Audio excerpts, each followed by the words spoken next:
Hello everyone, good morning, good afternoon, good evening, depending upon when you are watching this video lecture. After the completion of 3 units in chapter 2 of public finance, let's move on to the 4th unit of chapter 2 related to fiscal policy. Naturally, fiscal policy is something that has to be taken by government of any country, and in this unit we will discuss what are the broad objectives of fiscal policy and what are the differences between discretionary and non-discretionary fiscal policy. Discretionary fiscal policy is that which the government intentionally takes. Non-discretionary fiscal policy, also called automatic stabilizer, is something that happens automatically with some of the general policies of the government. What is the distinction between these two? We will discuss in this unit. And what are the various instruments of fiscal policy? How the government uses, let us say, taxation or public debt or government expenditure or even the budgets that it proposes as instruments of fiscal policy. What are those and how they are used as instruments of fiscal policy, we discuss in this unit. And broadly, what are the types of fiscal policy also we will discuss. Generally, expansionary fiscal policies and contractionary fiscal policies. So that is the overview of this chapter, or unit rather, which is unit 4 of chapter 2, public finance, related to fiscal policy. So first of all, what is fiscal policy? Fiscal policy is the means, that is the means or that is the route the government takes through which the government will adjust two things. Naturally, it has only two things. One is spending levels and second one is tax rates. In other words, simply speaking, it's receipts and payments. Government will have some adjustment done to the pattern of receipts and its payments. With what objective? Naturally, at a broader level, to monitor and influence a nation's economy. That's what fiscal policy in a nutshell means. So it is the way or the route or the kind of tool that the government employs by which it adjusts its spending levels and tax rates. In other words, its receipts and payments are adjusted in such a way so that the government can monitor and influence even a nation's economy as a whole. So first point, we have to understand fiscal policy is a macroeconomic concept, naturally. And when we look at certain aspects, if you go back to unit 1 of this chapter 2, broadly there are 3 roles of the government as proposed by Richard Musgrave. One of them is allocation function, another one is redistribution function, and third function is stabilization function. And the first 2 functions are in general microeconomic functions. Of course, the impact of them will be at macroeconomic level, but they are given to whom? Ultimately to private parties, whether organizations or households or individuals. The ultimate target there, allocation happens not to everybody in the country at the same time. It happens to few parties, few people. Same way redistribution happens not to everybody in the country. It only happens to those people who are in need, who require that. So allocation function and redistribution functions are to some extent, we can say, targeted actions of the government, targeted functions of the government, which they keep on undertaking on a regular basis. But the stabilization function is targeted, of course, but not to one household or individual or an organization.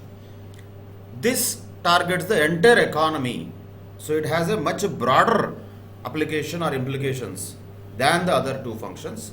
And most importantly, as we already discussed about need for government intervention into the market economy, if the government does not interfere into the market or intervene into the market, the market will allocate inefficiently. So government has to do something about making it an efficient allocation. And market will create inequalities. In order to correct that, government has to resort to some redistribution function by giving some subsidies or etc., or some kind of transfer payments etc. Whatever the means it may take, but allocation and redistribution functions are generally to prevent the markets to fail because of the basic nature of the markets in resulting of misallocation of resources and income and wealth inequalities. But stabilization function of the government is a macroeconomic function. This is a macro item.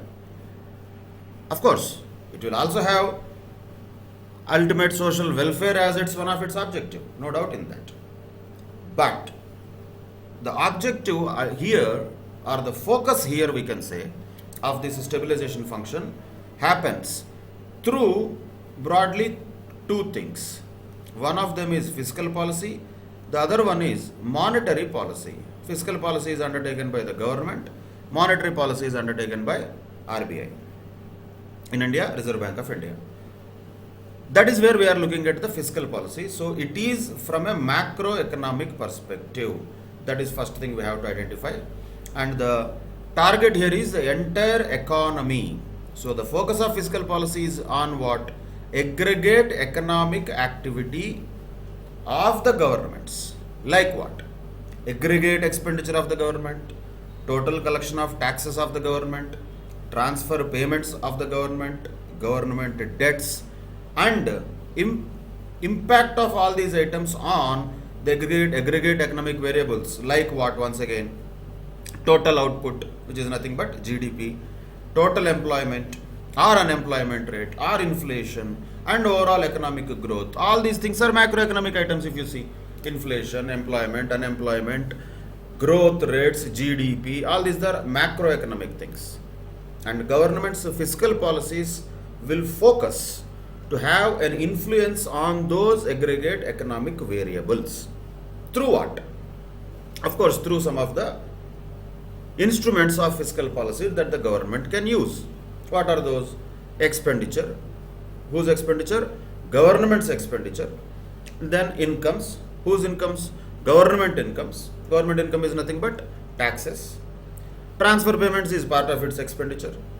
And in order to meet the deficits of this expenditure over incomes of the government, government might have to resort to taking some loans, that is government debts.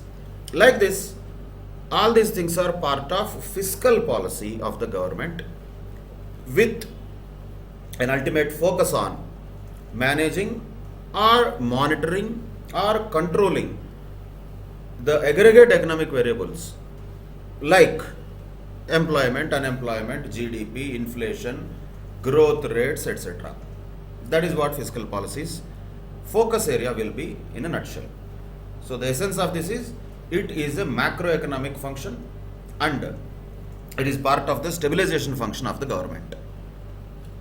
Of course, that does not mean the instruments of fiscal policy are not doing allocation function or redistribution function. They do that also. But majorly it is a stabilization function. And why stabilization function is required, we know that. Normally the markets will have business cycles, and when the business cycles are there, there are broadly two categories. One is at the peak and another one is at the trough. So at the peak, the economy is in full employment, let us say, but that will have its own side effects. At the peak, that will cause lot of inflation. So for anything there is a side effect. For every good thing there is a bad side effect automatically waiting along with that. And for every bad thing there is something that is good also. But the point is about how to counter it. How to counter these type of cycles, or how to reduce the ill impact of these business cycles on the society. If we leave it to the market, market will tell the same story. Or it is natural, we will have ups and downs, like waves in the sea, it is common. Okay boss, if it is common, there is no problem. But with these waves, if people are dying, with these waves, if people are becoming unemployed and people are having hunger and they are not able to meet their basic needs, then we cannot let these waves go as they wish. We have to do something so that the impact of these waves is at least minimized on the social welfare. And who will do that? Market will not do that. Government only will have to do that. So it has to counter inflation at the times of fantastic growth. At the same time, it has to counter the recession at the times of problematic economic conditions in an economy. Both the things have to be actually fought against by the market in general, no doubt. But government cannot just sit and watch. It also has to take its own measures in order to reduce the negative impact of these business cycles on the common people, on the citizens in general, we can say. And how it will do that? What are the measures it will take? That is what is called as fiscal policy of the government. Prior to 1930, this was not recognized as one of the important roles of the government, because earlier the approach was laissez-faire approach, which is open market economy, what we popularly call capitalist economy, which always advocated least possible intervention from the government. And as we earlier discussed, after the Industrial Revolution, lot of development happened in the human race, no doubt. Lot of innovation happened. Capitalism thrived well for at least couple of centuries. That brought in fantastic social developments also, like democracy, and a lot of old evils have been taken out of the world. Those good things happened. But along with that also what happened? Side effects will come. That is unemployment, people having hunger, most importantly inequalities. All these things have also increased by leaps and bounds. Along with the rise of capitalism, the side effects of capitalism also have risen naturally. But during those times, the capitalist economists, or the traditional economists, we can call them, are popularly called as classical and neoclassical economists, mostly in the form of, let us say, Ricardo or Alfred Marshall types of people.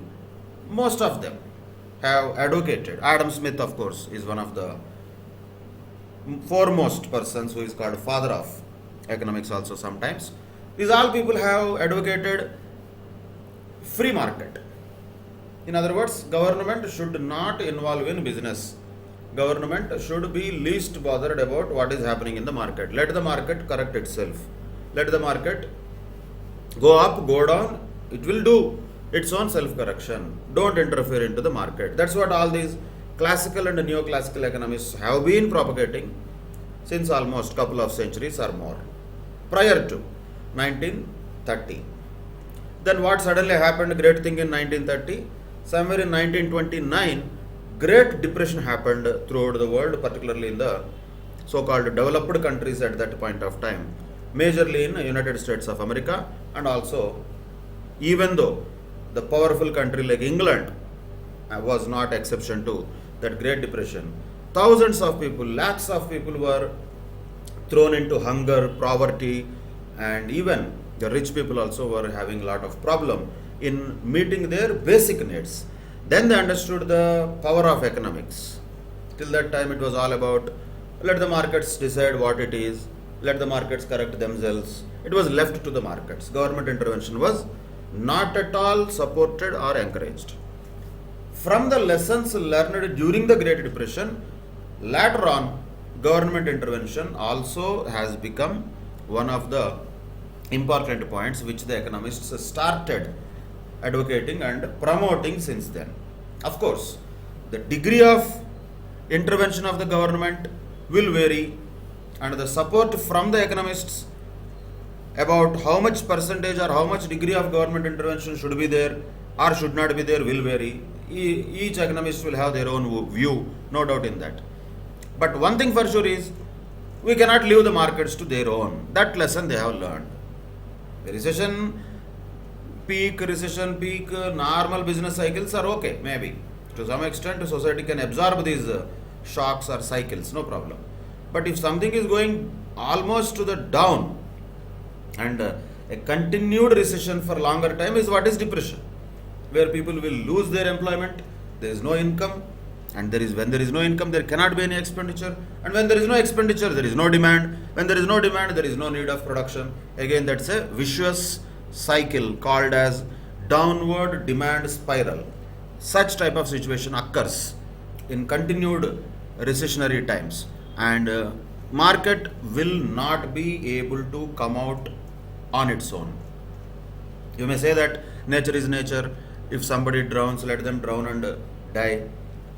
We cannot, because we are talking about our society. We are talking about our own people.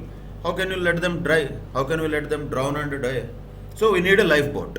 We need somebody, a lifeguard, who can bring this little bit up. And who is that lifeguard? Government, naturally. Otherwise, what the hell governments are for? What are they doing otherwise? That is one of the major roles of the government when the society is drowning or when the people are having a problem, to give them a helping hand and bring them up is what governments are supposed to do, not just to sit there in the positions of power and just rule over the people. Those days are different. Those happened earlier during the days of kingdoms and dynasties. But in this modern world, governments cannot allow the markets or the situations to completely shatter the lives of the people. So, from 1930 onwards, there has been a tremendous change in the thought of economics itself, and lot of economists have supported. They have recognized it first of all, and then they have supported the significance of the fiscal policy, and they have advocated that definitely the government's role is very much there in an economy. So governments have to use fiscal policy as a strategy for achieving the socio-economic objectives. This is what has been advocated after 1930, but till 1930, the earlier classical and neoclassical laissez-faire approach advocated limited role of the government, and they have not recognized the significance of fiscal policy till 1930. But almost since past 90 years, after the lessons learned during the Great Depression of the last century, at least this fiscal policy as a strategy has been recognized to be a very powerful tool to help the economies at the times of recession or depression. That is the history of fiscal policy also, where the thought of economists has definitely changed. It was different prior to the Great Depression, and it is different after the Great Depression. So after the Great Depression and Second World War, definitely a lot of changes happened in the schools of thought of economics, particularly the capitalist economists have also understood it cannot be completely left to the market. Though market has this good feature of self-correcting itself, that may not happen all the times very effectively. So definitely government intervention, little bit of catalyst has to be given to the market by the government. Government cannot completely sit on the sidelines and watch whatever happens in the market. This thought process change happened surely after the Great Depression, and more so after the Second World War also. That is the history of how the fiscal policy has emerged to be a very important tool for governments. This is just an example of the biggest capitalist economy like USA has introduced stimulus packages into the economies, and this happened in 2009 because from Barack Obama, then president. Almost, if you see the total of that, around easily 2, 4, 5, $800 billion approximately, somewhere around $800 billion. $800 billion. You want to have a conversion of that, your calculator will not support that. So in rupees, if at all you want to convert. So billion. Billion means 100 crores. So India has 1 billion people. We have around 1.3 billion people. That means we have 130 crores number of people. So billion is 100 crores. $800 billion means 80,000 crores dollars. Okay, if you want to convert that into rupees, let us say taking 70 rupees, that means 56 lakhs crores rupees. That was Of course, the rates were different then, but whatever it is, we don't have to worry about the rupees. Just looking at the number, it was a huge number. Never before in the history of mankind such a huge intervention by the government happened in the market. Again, who did that intervention? Not some socialist country, not some communist country, where actually the government's intervention is what is the core philosophy of it. No, it was not done by them. It was done by the biggest capitalist country of the world, that is America. And they have intervened, government has intervened into the market by providing a fiscal stimulus package through Recovery Act in USA in the year 2009. With tax cuts is one policy, spending on infrastructure another policy, and medical aid, unemployment benefits to those who have lost the jobs, and other things like that.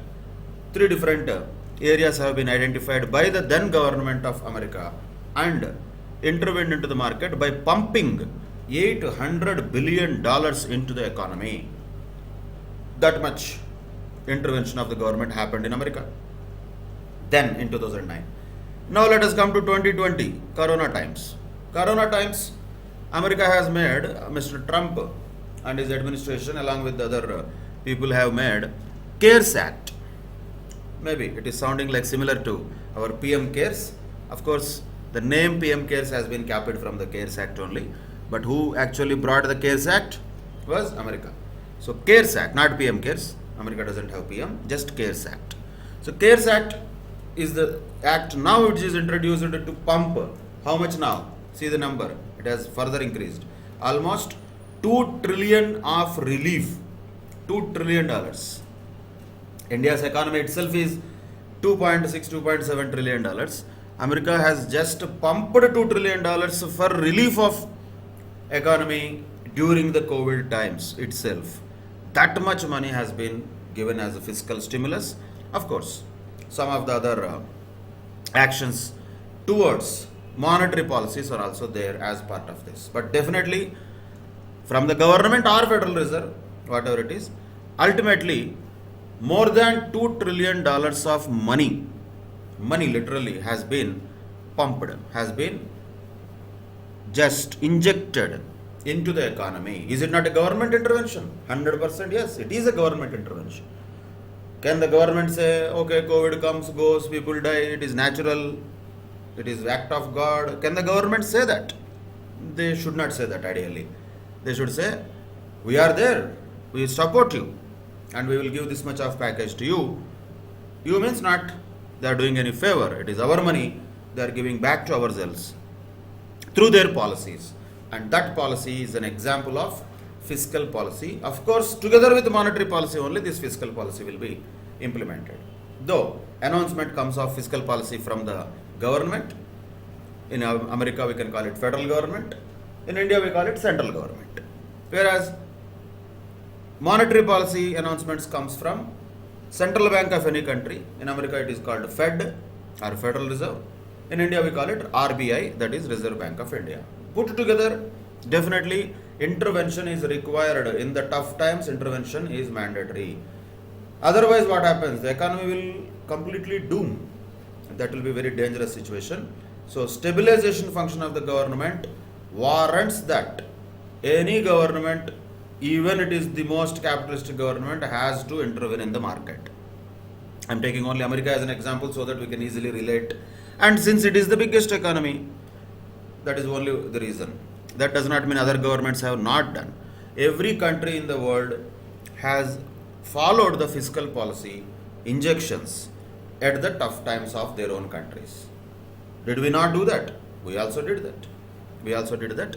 Okay, some people may say it is a less amount and all, but still, not going with the amounts, not going with the real merits or demerits of this, still, definitely our government also intervened and tried to pump some injection into the market in the form of a fiscal stimulus package. How so many measures have been announced, so many of them are announced. We don't need to go through all of them. We don't need to actually discuss each of them also as part of this discussion. Of course, if anybody is interested, there is a separate video done by me on my personal YouTube channel that is in Telugu. But anyway, that is not something I suggest to students because there is no need of that to be understood at this level. At this level, we are supposed to understand the theories and practical implications. That's all. The real angles, perspectives, analysis, judgments, those things are not definitely for the people of your age. Once you grow up further and once you understand the things in a better manner, then such type of understanding and such type of analysis would be useful.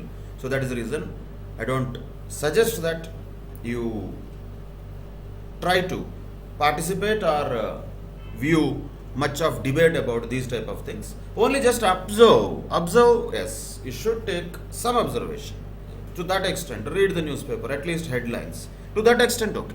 But not getting carried away with the views, opinions of the people. I will have different opinion, other people will have different opinion, you will have different opinion. Nothing wrong in that.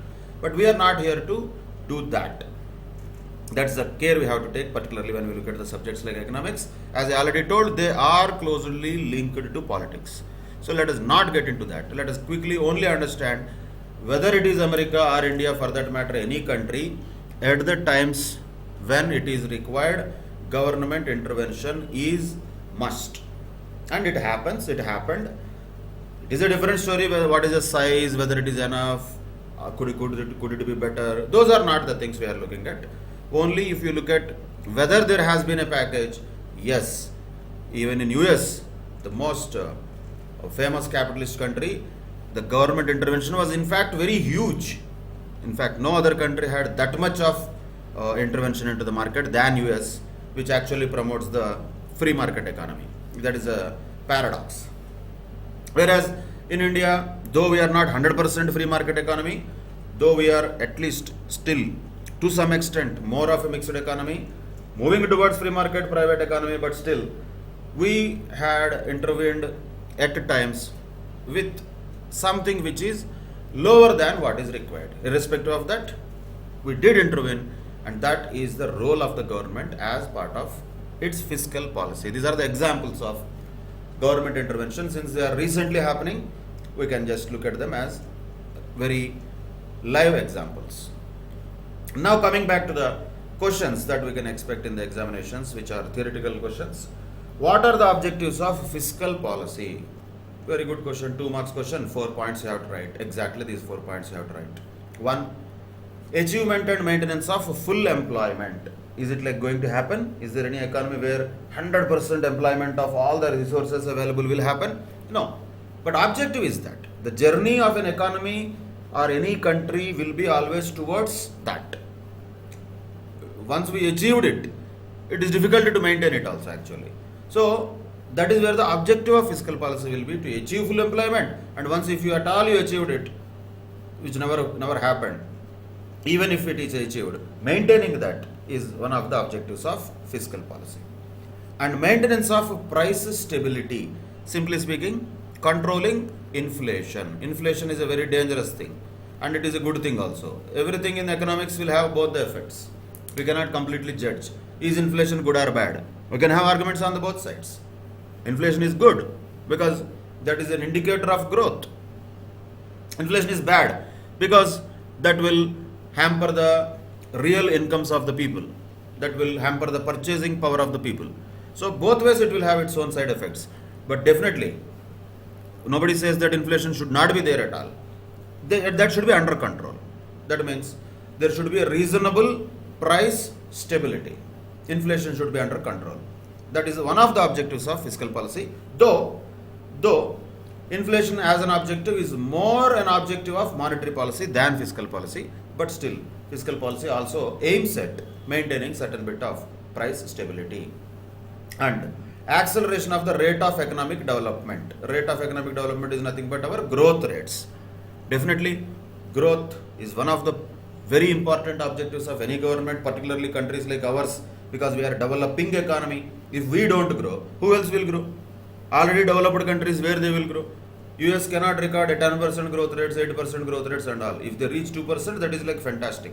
3% is like bumper offer. So growth rates of already developed countries will be lesser only, natural. After you climbed the Everest, where else you will go from there? You cannot go further and further. So they will be there, staying there only, walking daily there only. Little bit here, little bit there. But those who are willing to climb Everest, who are at the foot mountains of the Everest, then they will have a lot of journey to perform to reach to that. That means developing economies definitely will have growth as one of their major objectives. And how that can happen? Without fiscal policy, can it happen? No. Fiscal policy definitely has to keep as an objective that rate of economic development has to be accelerated. Good growth rates are to be achieved. That is a kind of, we can say, what you can call performance sheet for a student.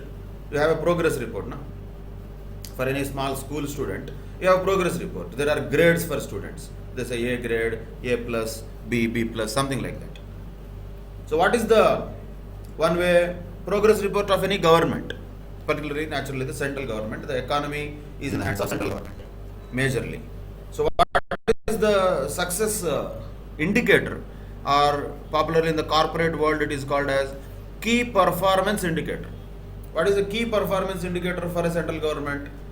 There are so many. We cannot say only one thing, but definitely one of the key performance indicators for a government is growth rate. If growth rate is not there, or if it is negative, government is not performing. Simple, straightforward. There is no second discussion on that. That is a simple key performance indicator. Growth rate should be there. For whom? Particularly for the countries like ours. UK doesn't have growth rate, America doesn't have growth rate, Spain didn't have growth rate. Doesn't matter. They may not have growth rate. If they sustain, that is enough. That is enough for them. But for us, being a developing economy, we are only going to have some benefit to the entire country. Whether or not it is equal or equitable, whether or not it is going to reach to all people, that is a different discussion. But still, without growth rates, our country cannot prosper. Any developing country or emerging economies, what they call, cannot prosper, cannot become better and better without achieving good growth rate. So we cannot say growth rate is something which is okay, chalta hai, hota hai, it will be going up and down, or it is going down now because the world growth rates are going down. That excuses cannot be made. Of course, going down is okay, happens. When the entire world phenomena is there, we cannot be exceptional to that. But the point is how quickly we come back, how quickly we make sure that we are back on the track in the growth rate phenomena. That is the key performance indicator of any government, and governments cannot shy away from such kind of key performance indicators. So rate of economic development has to be accelerated. That is one of the objectives of fiscal policy. And at a broader level, naturally, like any government, why government is there in the first place? Ultimately, with the equitable distribution of income and wealth. I have to be always keeping this word in mind, not equal, but equitable distribution of income and wealth. Income and wealth disparities is a common phenomena in market economy, but that has to be reduced as much as possible. The gap between the wealthiest people and the poorest people will be there, but that has to be reduced as much as possible. How is it possible? Government has to do that. Government has to take measures as part of its fiscal policy so that equitable distribution of income and wealth can happen, can occur. These are the objectives of fiscal policy, broadly 4 objectives: achievement and maintenance of full employment, maintenance of price stability or controlling inflation, acceleration of the rate of economic development or achieving good growth rates, 4, equitable distribution of income and wealth, and thereby ensuring social welfare. That is the objective of fiscal policy. Naturally, that is the objective of any government. That is why it is part of public finance and part of fiscal policy.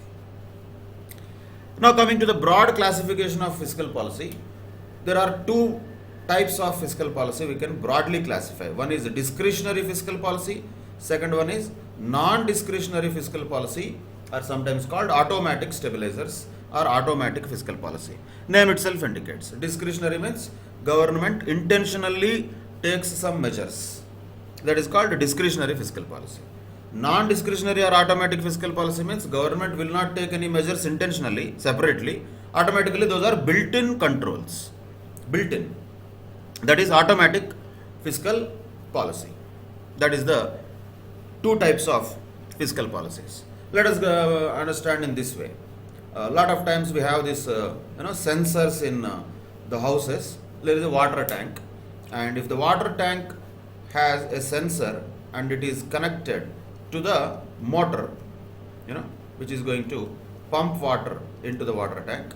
If the water level goes below a certain level, motor automatically starts pumping the water into the water tank. Such kind of systems are there or not?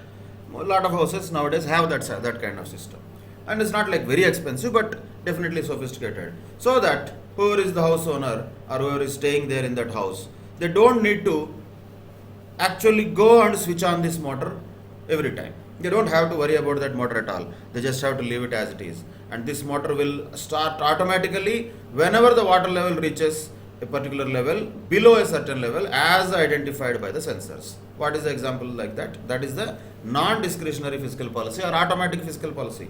Government does not have to go and switch on, switch off something, nothing. Automatically the measures will be there in place, controls will be there in place, which will try to do whatever they have to do. That is called automatic or non-discretionary fiscal policy. On the other side, there are certain types of houses where such kind of system is not there. Then water is gone. The water level has gone down further and further. Then what the house owner has to do? He has to go and really switch on this particular motor. Then only the water will be pumped into the water tank. That means you have to take a intentional action. That is a discretionary fiscal policy. Discretion means definitely it is the discretion of the owner. If the household owner or whoever is staying there switches it on, then only the water will go up. Otherwise, the water will not go. So, if it is on, the water will go. If it is off, the water will not go to the motor, will not go to the water tank. So, that is a discretionary fiscal policy example for understanding purposes. Don't write these examples, these are for understanding purposes. Non-discretionary policy means something like automatic motor starting when the water level goes down a particular level using the sensors technology. So, that is technology in real life, but that is applied to economy in two different ways. One is non-discretionary or automatic fiscal policy or discretionary fiscal policy. And when the government uses a discretionary fiscal policy, that could be again of two types. This is something which is to be understood and applied throughout this chapter. Ultimately, there are only two things. Either that fiscal policy which the government takes discretionarily or intentionally will be anti-recessionary fiscal policy. Anti-recessionary, when it will take, naturally when the situation is of recession. To combat that, government will take anti-recessionary fiscal policy, and the kind of packages, stimulus, what we just now have looked into the US economy and Indian economy, those are examples of anti-recessionary fiscal policies.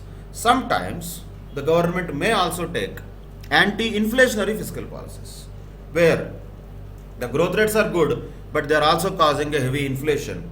Then, in order to curb that inflation, the governments might take anti-inflationary fiscal policy. But once again, this is theoretical. Practically, generally the fiscal policies of developing economies like India always will be anti-recessionary and growth oriented rather than inflation oriented. Governments would always like growth because that brings them votes, that brings them better, you can say, popularity from the public. When people are looking around them and they can see the roads are good, if the infrastructure around them is good, that makes them feel good about the government.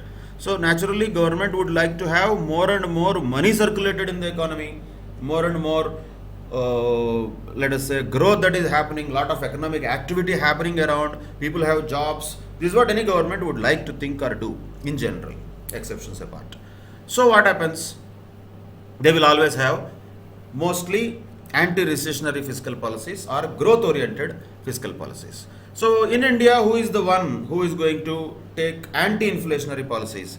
Fiscal policies wise, governments rarely take. Mostly the anti-inflationary policies are taken by RBI. So one way, of course, we are not looking at monetary policies yet. We are looking at fiscal policies only. Theoretically speaking, government can take any of them, anti-recessionary or anti-inflationary. But I'm talking from an Indian perspective as an example, real life situation, where government in India usually does not enter into the anti-inflationary fiscal policy, which is rare in India. That job is left to RBI in India. Inflation, let RBI take care of it. I will not worry about it. That is the general attitude of governments in India. So mostly the second part of fiscal policy is not much visible in India. But is it not there? Theoretically, yes. Any governments in the world, once again we have to keep in mind, we are studying the economics which is applicable to any country in the world, wherever market economy is there. So don't restrict to only Indian context when we look at the theories. Application, understanding, examples, yes. We can restrict ourselves to Indian context purely for understanding purposes. That is the broad classification of fiscal policies. One is non-discretionary, second one is discretionary. And within discretionary, we have anti-recessionary and anti-inflationary fiscal policies. Now let us start with the non-discretionary fiscal policy. As the name itself indicates, there is no separate intentional action taken by the government. Automatic stabilizers, we can call it. This is the other name for it. What is called? Automatic stabilizers. Right? That is non-discretionary fiscal policy. Examples themselves will tell us the story of it. Progressive personal income tax, unemployment allowance, these are all the things which are examples of non-discretionary fiscal policy. Once again, don't try to find examples of the theoretical things everywhere in India. We don't find it much. Unemployment allowance is not very common in India, though it is promised many times in our Indian elections. Practically, it never happens because it is not possible also in India. That's a different story. But yes, theoretically only we have to look at. Income tax, of course, yes, in India we have, though the number of taxpayers in India is pathetically low. Again, that is a different story. But we have to look at a theoretical imaginary situation for any government, not purely from Indian context. Certain things we have to get ourselves, separated from Indian context. Then only we can understand easy. If we are so sticking to Indian context, certain concepts will not be matching to our system. Then the problem will come. We will not understand it properly. That is the risk of it. So, in order to understand it properly, particularly the non-discretionary fiscal policy, let us forget about India for a moment. Let us talk about any economy where there is personal income tax and lot of people pay it, and there is unemployment allowance where whoever is unemployed will get some support from government. That is an imaginary government, imaginary country or economy we are looking at, where the non-discretionary fiscal policy will work. With these only. So how it will work, let us see. These non-discretionary fiscal policy or automatic stabilizers are part of the structure of the economy. Already they are inbuilt. They are not separately taken. They are inbuilt into the structure of the economy, and they are built-in fiscal mechanisms which operate automatically to reduce the impact of business cycles. Objective ultimately is the same. Business cycles will have problem. They will have bad or good impacts. Whatever it is, to reduce those impacts, these non-discretionary fiscal policy measures which are built into the structure of the economy will work automatically whenever it is required. How that will happen? Let us understand. Automatic stabilization occurs through the automatic adjustments in the government expenditures and taxes without any deliberate government action. No deliberate government action is there. Automatically it will happen. Automatically the government expenditure will either increase or decrease. Automatically, whether the taxes collected by the government, particularly the income tax we are looking at, will increase or decrease. Automatically it will happen. How? What is this magic? Let us look at naturally always two things. Always we have to look at two things only. One, recessionary period, bad economy phase. Second, peak period, good, but problem is inflation is the side effect of that. So that is why we have to always look at recession at the bottom point of the business cycle, right? That is the phase where the government has to try take this economy out of this, and when the economy is already like growing or at a top phase, government has to try to bring it down, or not economy to be down, inflation to be down. And naturally along with that, economy also will be down. So these business cycles have to be combated or opposed by the government, not once again by deliberate government action or intentional action. Automatically these systems of taxation and unemployment allowance are built into a system. And let us understand how they will work. Let us take the recession times, bad times. During recession times, what happens? People will have good incomes or less incomes? Definitely less incomes. Incomes are reduced. When people have less incomes, what they will have? They will pay lesser taxes because their income tax is based on whatever the income they get. They are getting lesser incomes, so they pay lesser taxes to government. Naturally, right? So what happened? Government incomes have reduced because of this. But on the other side, government expenditure increases. Why? Because due to increased transfer payments. Why? Because of recession, lot of people got unemployed and they will get unemployment allowance. Who has to pay that? Government will pay that. So on one side, government's revenues are reducing and government expenditure is increasing. That's what is a kind of expansionary fiscal policy. But is it doing intentionally? No. When we use this word expansionary fiscal policy, that is something that government does intentionally or deliberately. But here, the effect is expansionary.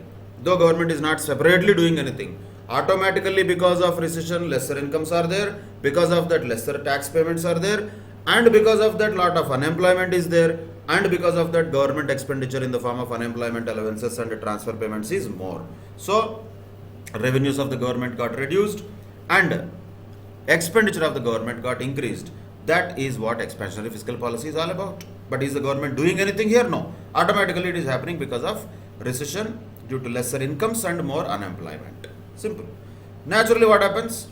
Because of this, ultimately, people without government intervention, whatever the incomes they have, compared to that, they will relatively have more disposable income because they got free money from the government due to unemployment allowance.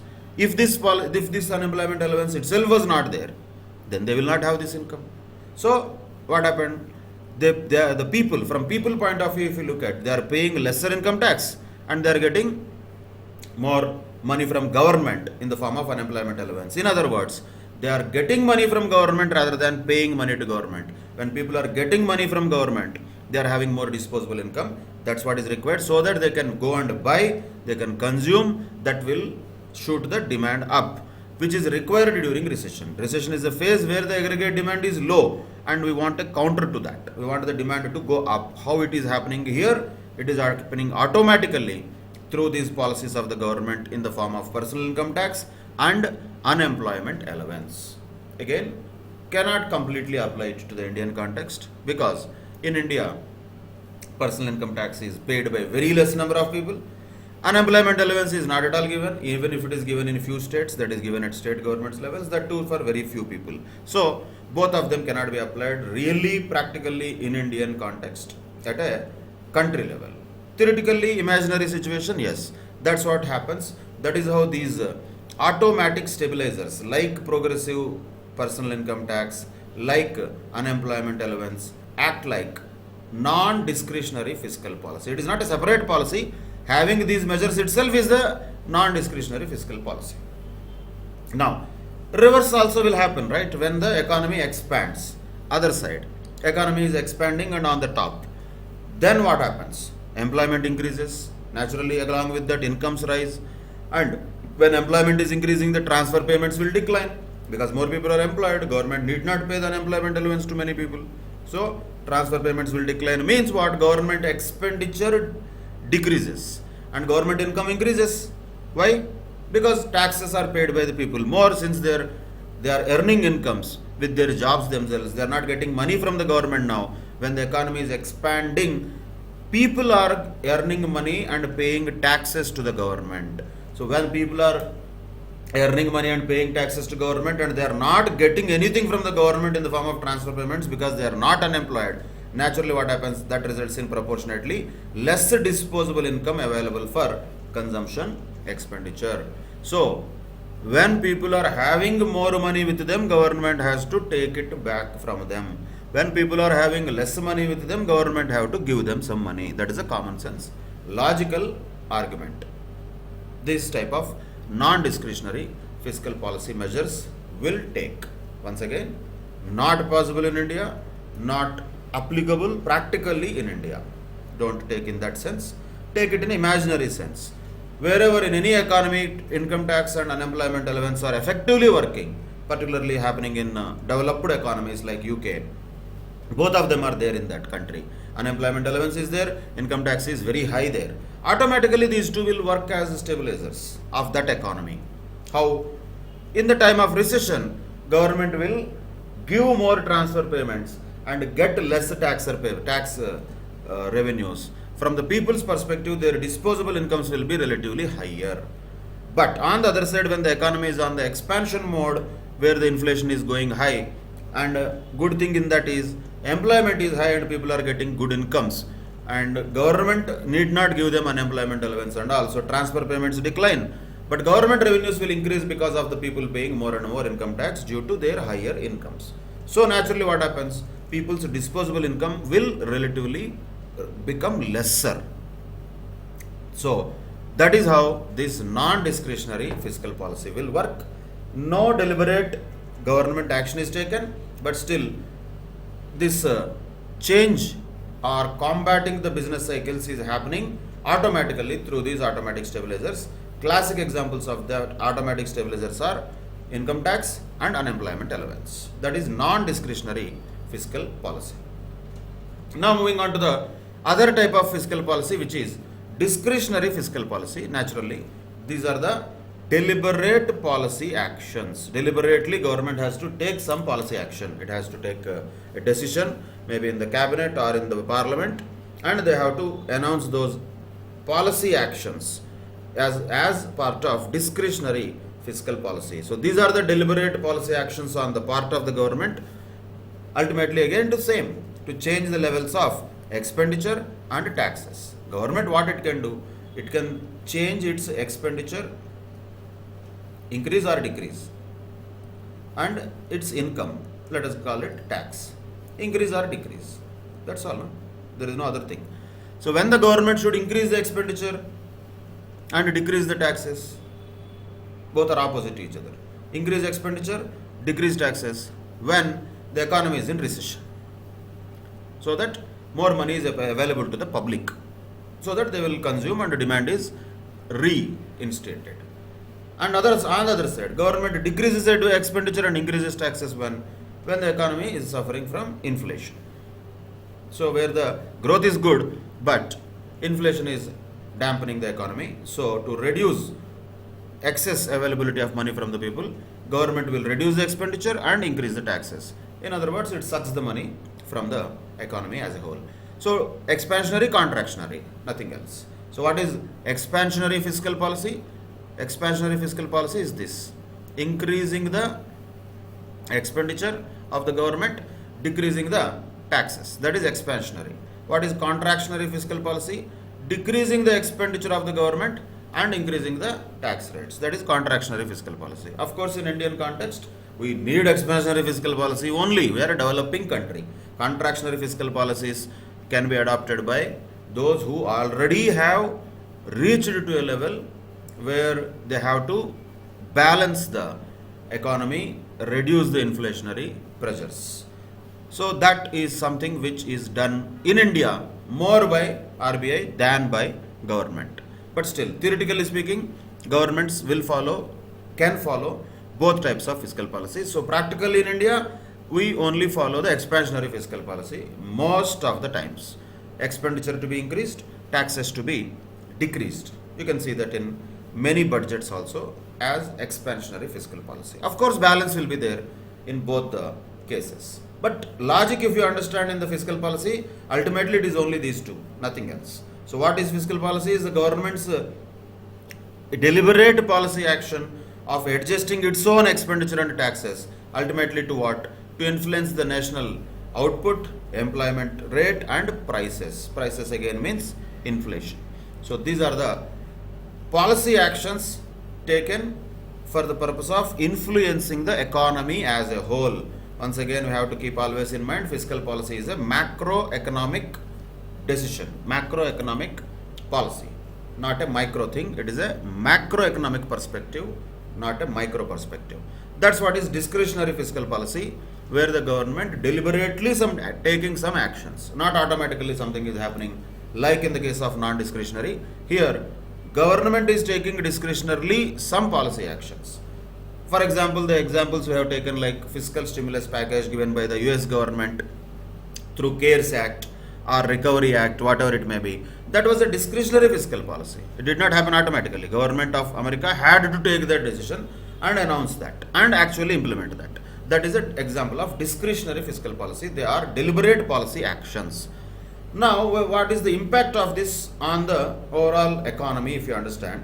You remember the old formula that we have already, GDP or national income, whatever it is nothing but consumption of the people, that is households, investment of the business, plus G. Plus G is government expenditure, plus NX means net exports. That is what is GDP, right? So what should happen when you want to increase GDP, when you want to increase the national level? Okay, we have a target of $5 trillion economy we want to become. Okay, good, that's a good target. How that can happen? That can happen in many ways. That can happen in increasing the consumption of the people, or increasing the investment done by the businesses, or by increasing the government spending, or by increasing the net exports. In other words, making exports more than imports. But unfortunately, we have NX negative in India. That's a different story. That negative can be reduced. If it can be made positive in future, then definitely our GDP will be growing and it will go up. But how it will happen? How it will happen? Of course, market will have its own demand supply mechanisms with which it will influence the consumption, investment and exports. But this G is with whom? That is not with market. That is definitely government. So government can influence the economic activity, that is GDP, by controlling what? The G that is in its hand. That is the government expenditure. Of course, directly that is the only thing it will have in its hand. But will it not have any influence on the others? Definitely it will have. It can increase the consumption, investment and net exports.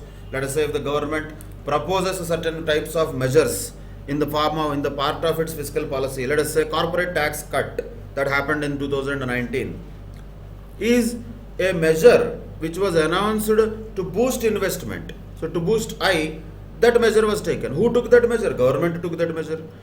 Let us say Make in India as a project or as an announcement or as a scheme is something which is aimed towards increasing the NX, so that we don't import much. Whatever we use like mobile phones, cars, etc., let us manufacture them in India only, so that NX is positive or at least less negative compared to the earlier number. So that is a government policy, Make in India, objective of reducing this negative NX or making NX positive over a period of time. So consumption can be increased also when the government pumps some money in the form of, let us say, PM Kisan is one scheme wherein government is giving transfer payments to the farmers of India. Recently, as part of this fiscal stimulus package, 500 rupees per month was transferred to almost 20 crores of ladies in India. Is that not something adding to the consumption? Yes, this 500 rupees, we may say it is a less amount, but 500 is 500. Money is money. People got this just like that pukkat mein. What they will do? They will not eat that directly. They will buy something with that. So that will boost consumption. So government actions can influence consumption, investment, net exports indirectly. How? Through changes in taxes or through transfer payments or through expenditure. These are all the examples what we are taking now.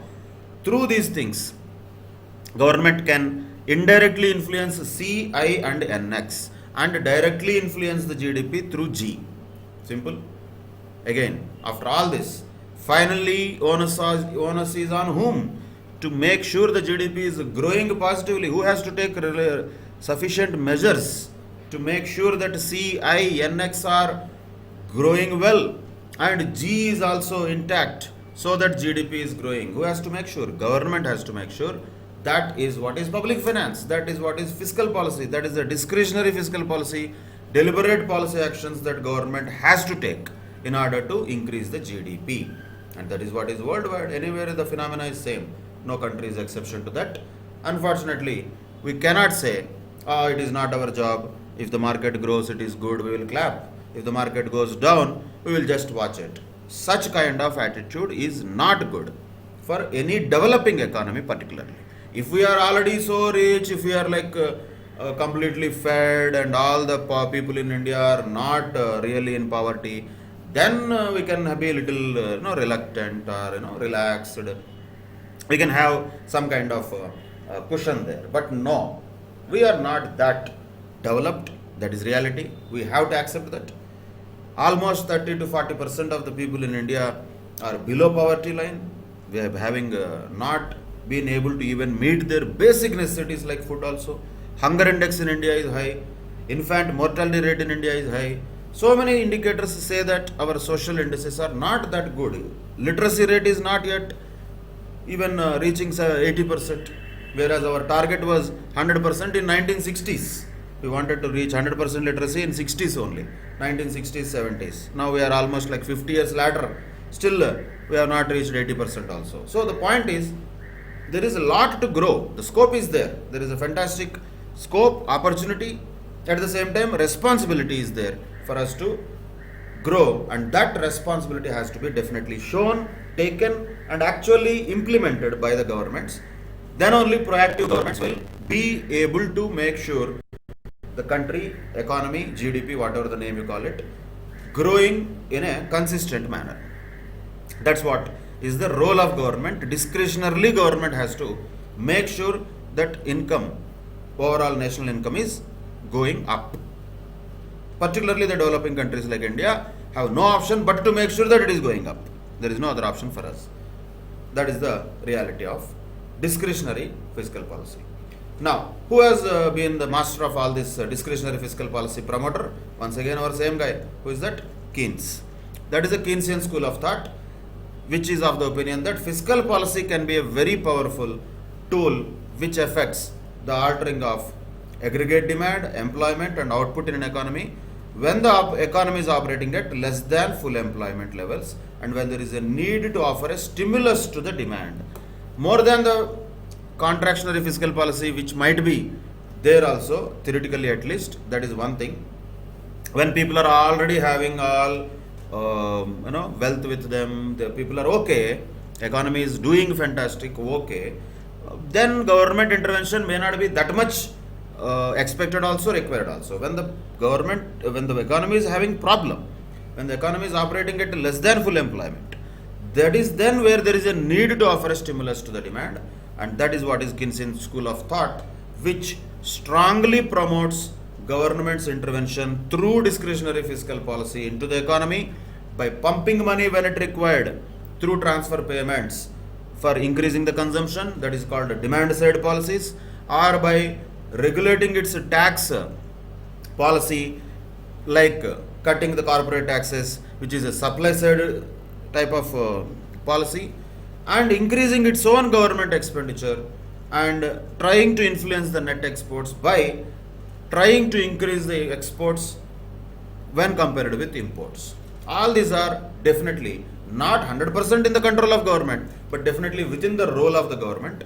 That is for sure. Government has to make sure it plays the cards well, and it controls its G, which is in its hand, completely well, and also influences positively the other three factors like C, I, and NX. That is discretionary fiscal policy in a nutshell.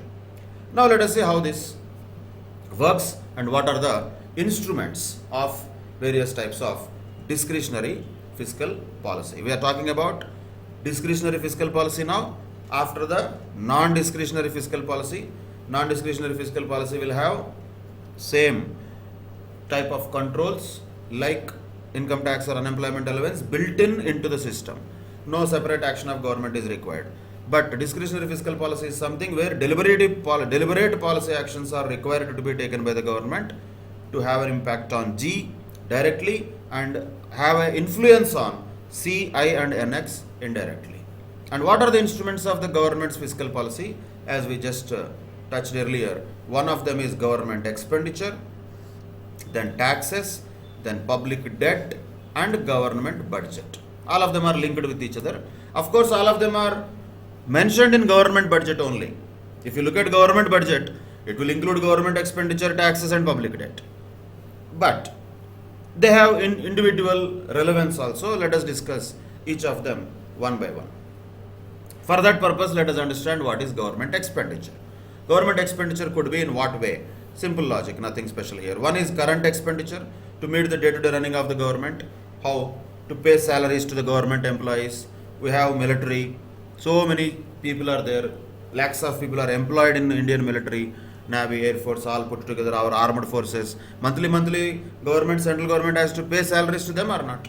Same way, a lot of governments, of course, including state governments, have to pay salaries to their staff or not?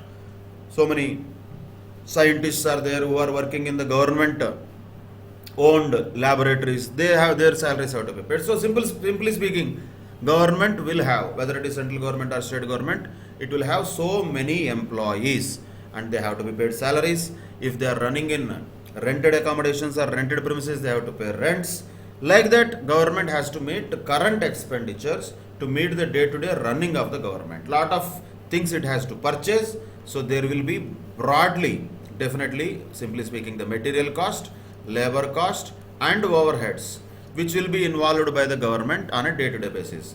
In other words, that is all the revenue expenditure or current expenditure. Government also will have, like any other organization will have, government also will have current expenditure or revenue expenditure. Same way, capital expenditure also will be there, but that will be in the form of investments made by the government in capital equipments and infrastructure. So, let us say monthly, the railway employees are given salary. That is a current expenditure. But let us say a new railway track is being laid out. That is a capital expenditure. Both are government expenditure. So government will definitely have revenue expenditure as well as capital expenditure, that is for sure. But in addition to these two, one of the major other things that governments, usually countries like India, of course in countries, developed countries also they have it, is transfer payments. In developed countries, it is mostly in the form of unemployment allowance, like that. In India, it is in the form of old people's pension or handicapped people's support, like that. So the way government gives to different sections of the society who are naturally marginalized, downtrodden, poor sections of the society, that can differ from country to country, but definitely almost every government will have some transfer payments to be made. What are these transfer payments? What is the nature of these transfer payments? We have to understand. This government spending which does not contribute to GDP. Transfer payments, if they are more, GDP will not have any effect. Why? Because government is collecting from one person in the country in the form of taxes, it is giving to another person in the country in the form of transfer payments, because just it is transferred from one group of people to another group of people without any direct contribution from the receivers. Whoever the receivers are, they are not the ones who are in a position to contribute anything to the economy. Maybe they are old, they are unemployed, they are handicapped. They are definitely some people who need support. They themselves cannot contribute to economy.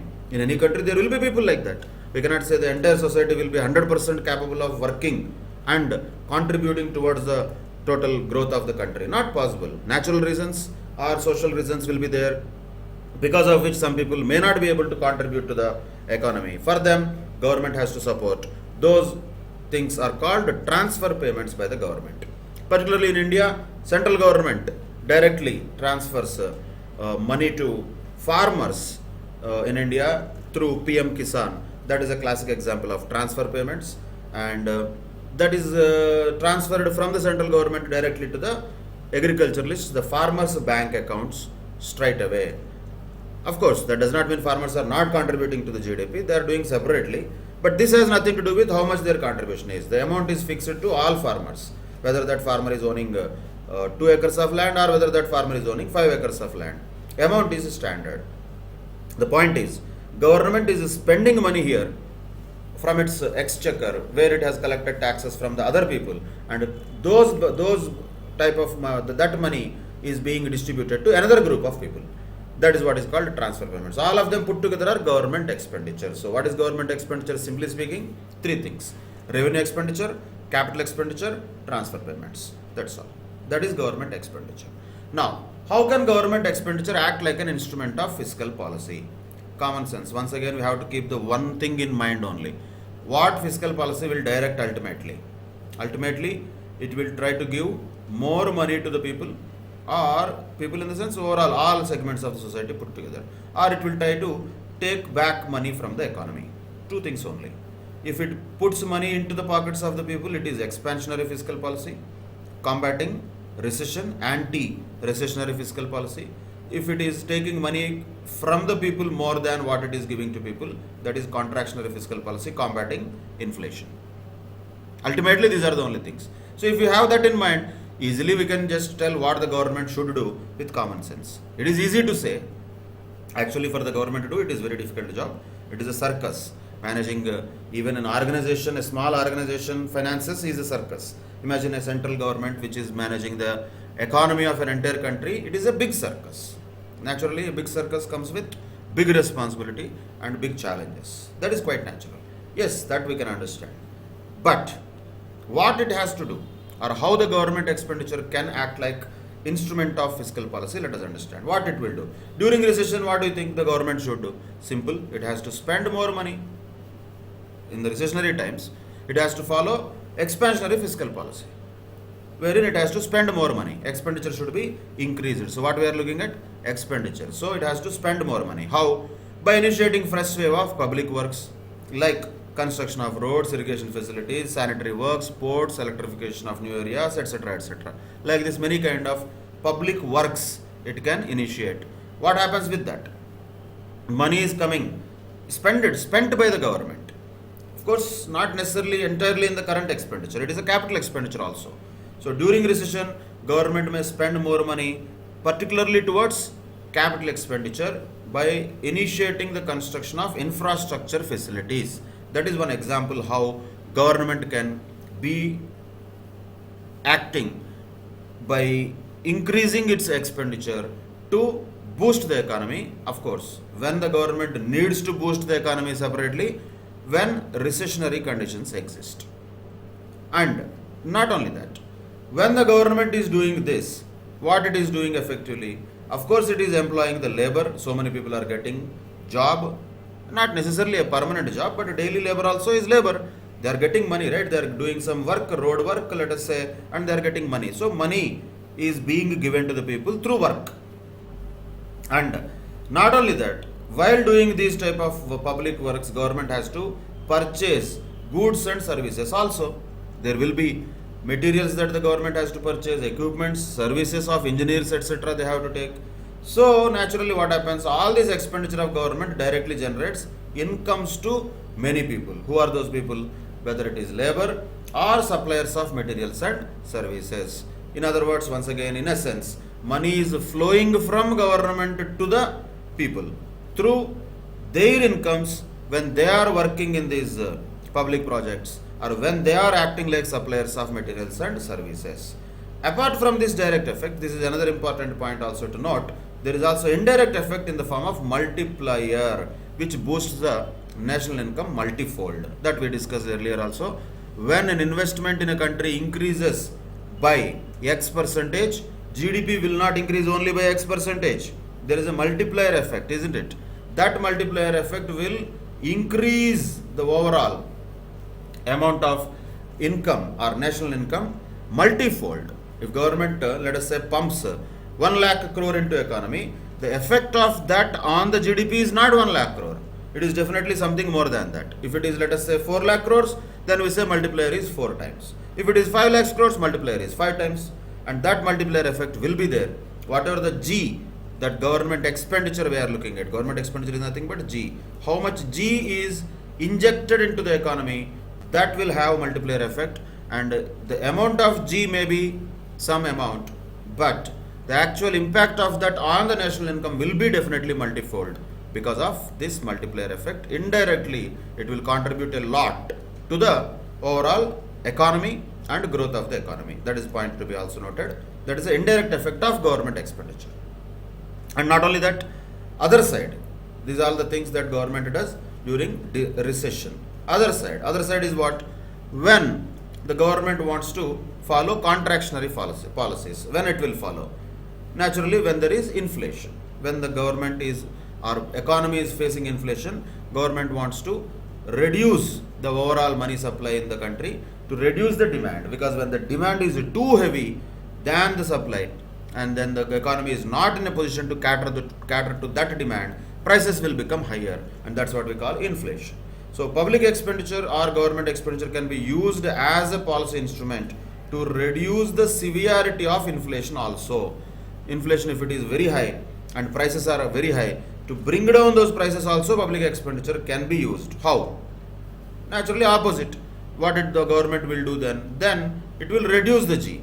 That is done by reducing the government expenditure when there is inflationary rise in the prices. Once again, as I said, this is not something which is popular in the developing economies like India. We have not reached to that level. So reducing government expenditure can never be seen as a good option for countries like India.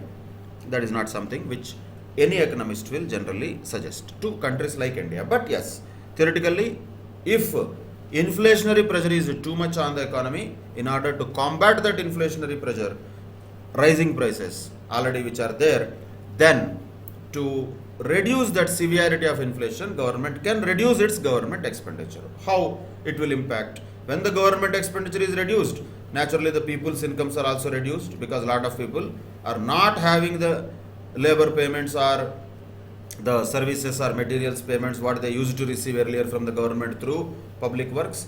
Because of the reduced government spending, people's incomes are reduced, and naturally that will eliminate the excess aggregate demand. Excess aggregate demand is eliminated. Excess aggregate demand causes inflation. Aggregate demand means the entire demand for the goods or services in the country as a whole. If that is excess of what the country can cater, naturally when the demand is higher than the supply, prices will go up. That causes inflation. So the government has to take actions deliberately to reduce that excess aggregate demand, and that's what is the reaction of the government through reducing its expenditure. And that is the other side of government expenditure, how it can act like an instrument of fiscal policy. It can increase the government expenditure, which is an expansionary policy. It can decrease the government expenditure also, which is a contractionary policy. Always the logic should be same. Expansionary policies are adopted at the time of recession. Contractionary policies are adopted at the time of inflation. Simple. That is how government expenditure is going to be useful like a tool of instrument of fiscal policy. There is a separate question that is possible to be asked: pump priming and compensatory spending. Pump priming and compensatory spending. These are the two words which are used in the discussions of fiscal policy, particularly when the government tries to inject some economic activity, inject some money into the overall economy so that the economic activity is aggravated. Naturally, when any of these two things will happen, any of this, whether it is pump priming or compensatory spending, these two things should happen at recessionary times only. That is quite common. But is there any difference between these two is a question that is asked. Practically it is difficult to make any difference. Government is not going to tell us, oh, I am doing pump priming, oh, I am doing compensatory spending. But it is an important question for us. So let us just quickly go through what are these names indicating. So a distinction should be made between these two concepts of public spending, particularly during recession or depression, namely the concept of pump priming and the concept of compensatory spending. Pump priming assumes that when the private spending becomes deficient, when the private spending is lesser, naturally then only the recession or depression will happen. No? Demand is very less. Demand is not enough for the country. That means the economy is in recession. Then certain volumes of public spending will help to revive the economy. So what pump priming will do is, when the economy is in recession, government will spend tremendously on certain things.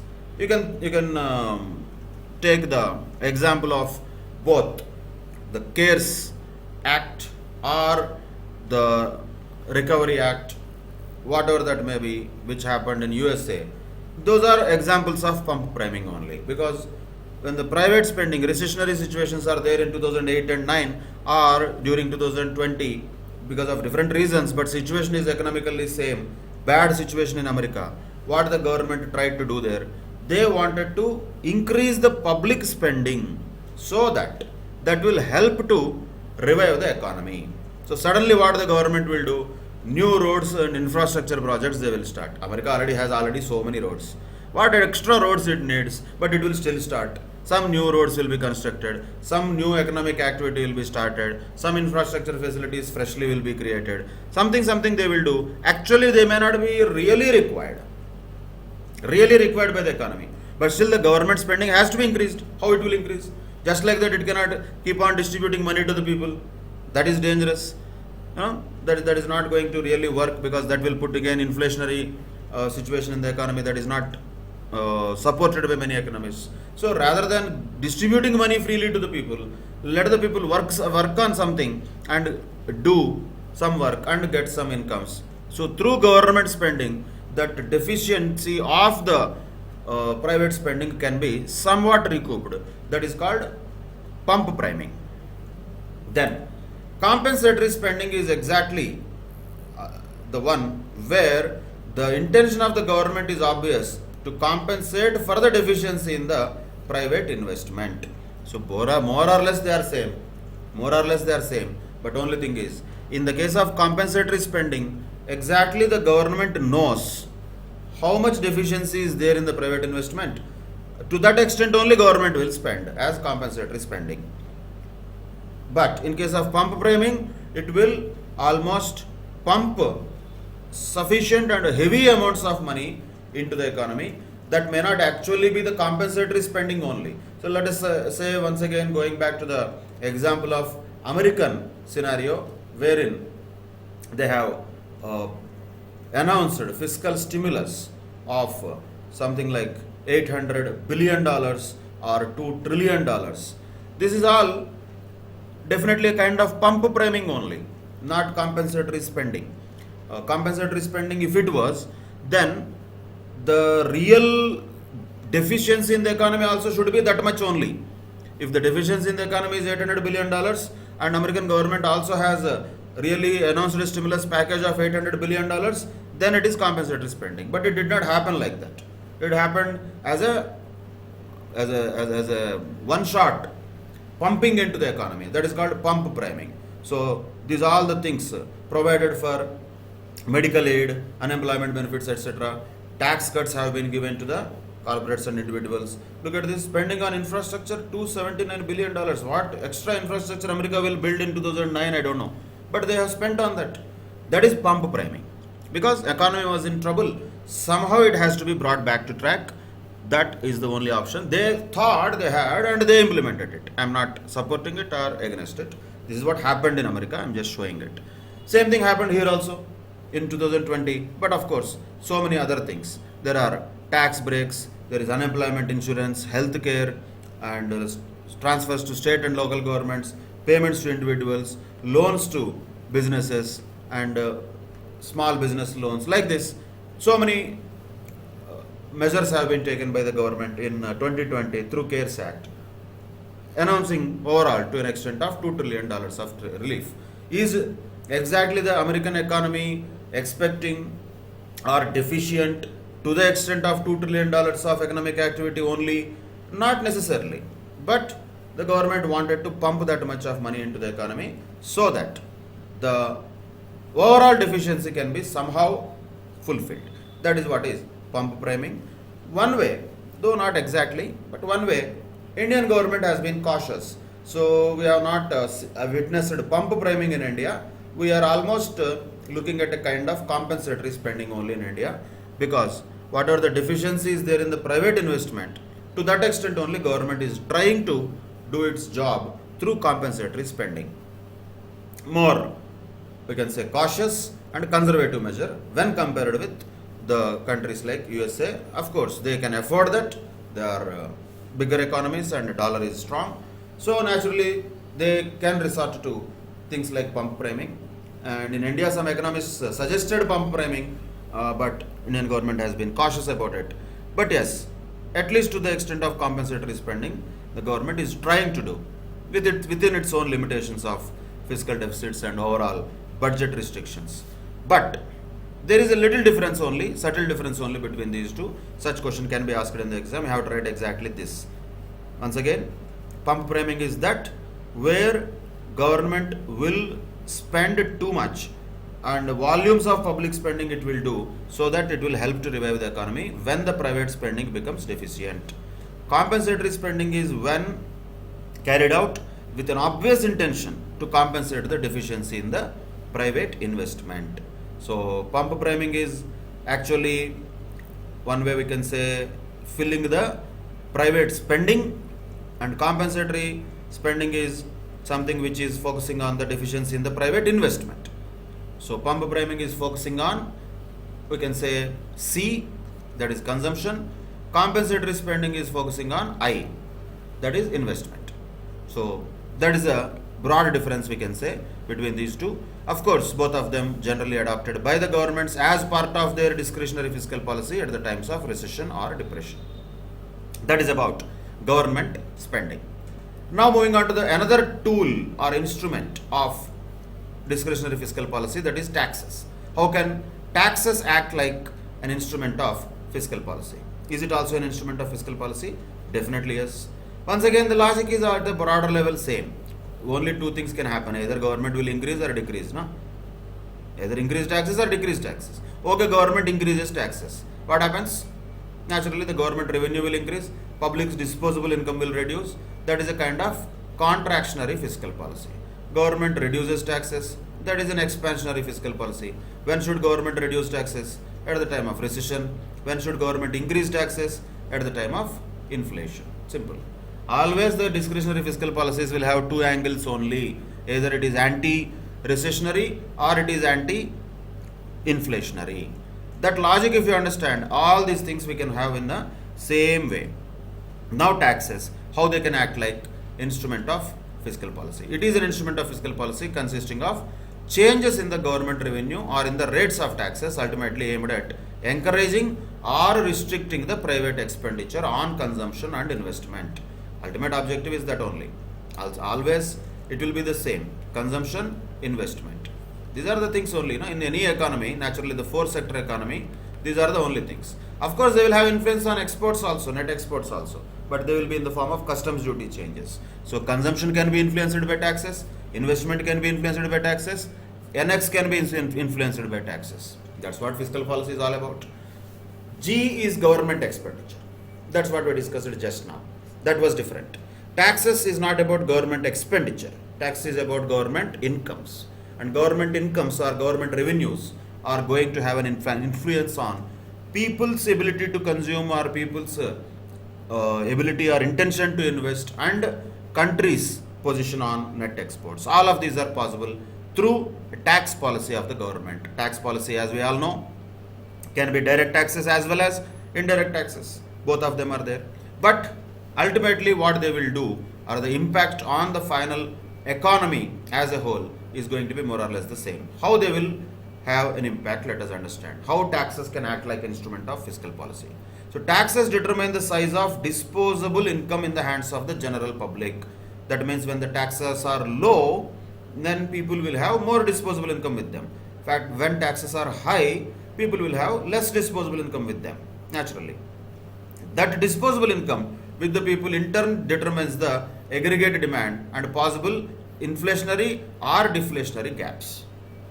When people are having too much income, then the aggregate demand will be more. People want to buy. Aggregate demand will become higher. Naturally, inflationary situations will arise. On the other side, when people have lesser and lesser disposable incomes, then they will not buy. Their consumptions will be lesser.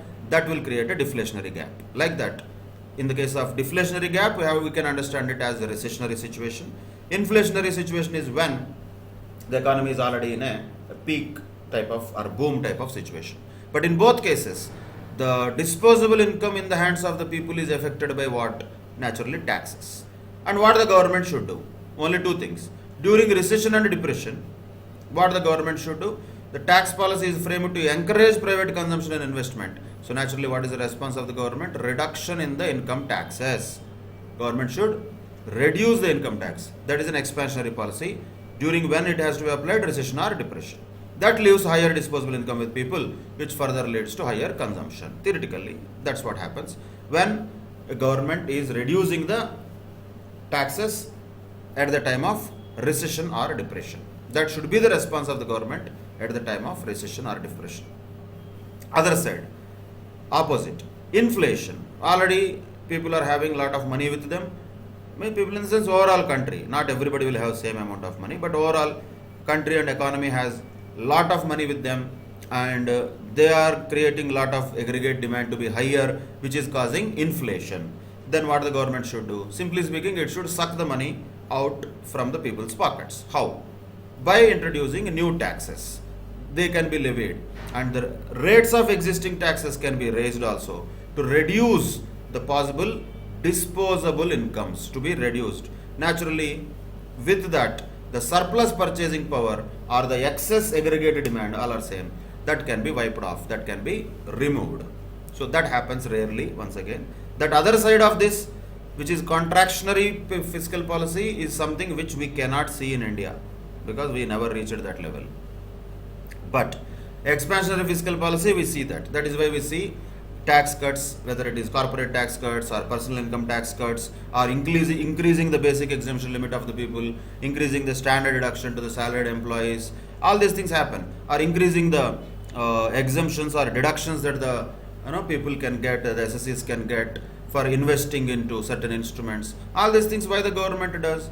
That is a reduction in the income taxes, which might leave some disposable income of the middle class in India at least to spend money, so that the consumption, the C is increased. With C increased only our GDP will increase. So that is one way. Corporate tax cuts will increase I. Personal income tax cuts will increase C. That is what the government aims for. Through its tax policy, it will try to create demand or increase the aggregate demand as expansionary fiscal policy with tax cuts. That's what we see in India. But that is not the only thing. You should not write only that. There is the other side also, always you should write, though we cannot see that. Theoretically, that also governments can do. That is, increase the taxes so that the excess or surplus purchasing power or excess aggregate demand is wiped out, and reduce the disposable incomes with the people. That's what the governments can do, and take taxes as an instrument of fiscal policy. Now the other instrument of fiscal policy is public debt. Public debt means government debt.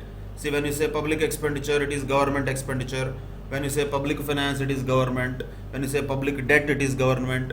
Public revenues means government. Public here means government. Always you have to understand that. So government debt, that is. So what is public debt? Naturally, the loans that are taken by the government. Why the government should take loans? Particularly when the government's incomes or taxes or tax collections are lesser, but government expenditure is more. That means what? There is a deficit. And how this deficit to be financed by the government? One of the ways of deficit financing is taking loans. That's what government does. Borrowing is one of the popular things that government do. Even Indian government has a lot of borrowings to finance our budget deficits. Of course, that is one of the reasons and one of the ways. We'll see the different other things of how the borrowing is working. But in general, at a nutshell, if you want to see why public debt is required, why the hell government requires loans? Why it requires loans? In order to fill the gap between its expenditure and incomes. Naturally, when the expenditure is more than its incomes, the deficit has to be financed by public debt. However, this public debt can also be used as an instrument of fiscal policy. How is that? Let us see. So, a rational policy of public borrowing and debt repayment is a weapon, potent weapon, good weapon to fight inflation and deflation. Government can use this also as a instrument of public policy. Once again, don't try to apply this in Indian context. We never had that much facility to fight deflation and inflation with public debt. We have been taking public debt because of necessity, actually, not because of fiscal policy. So theoretically, yes, government can use public debt also as instrument of fiscal policy. What is public debt? What kind of public debt could be there? It could be internal or external. If Indian government is taking debt within India, that is internal debt. Or if it is taking debt from outside India, from somebody like World Bank or IMF or any other international agencies, that is external debt. And same way, this can be in the form of market loans also and small savings also. Government can take market loans within India, or even it can take money from the public in the form of small savings. All these are possible ways of raising the public debt, internal or external.